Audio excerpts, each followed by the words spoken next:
नवी मुंबईच्या शिरवणे परिसरातील लैला बार बाहेर झालेल्या मध्यरात्रीच्या राड्याचा व्हिडिओ सध्या सोशल मीडियावर व्हायरल होतोय।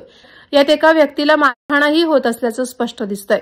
त्यामुळे परिसरात मोठी घबराट पसरली आहे। मिळालेल्या माहितीनुसार शुक्रवारी रात्री 1:30 वाजताच्या सुमारास बारमधील काही कर्मचारी आणि ग्राहक यांच्यात वाद झाला। हा वाद वाढत जाऊन दोन्ही बाजूंमध्ये मारामारी झाली असं प्रत्यक्षदर्शींनी सांगितलं।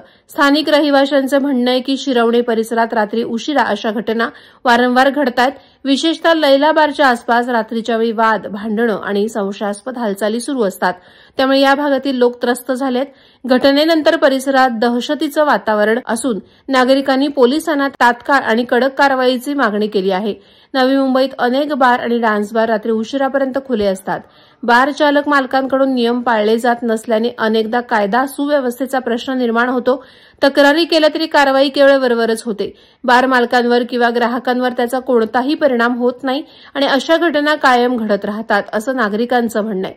मात्र शिरवणे परिसरातील या प्रकरणानंतर नवी मुंबईतील बार नियंत्रणावरील प्रश्न पुन्हा गंभीरपणे पुढे आला आहे। वादळवारा लाईव्हसाठी न्यूज ब्युरो, नवी मुंबई। नवी मुंबई व रायगड जिल्ह्यातील ताज्या बातम्या आणि घडामोडींसाठी सबस्क्राईब करा वादळवारा लाईव्ह चॅनल आणि दाबा बेल आयकॉन।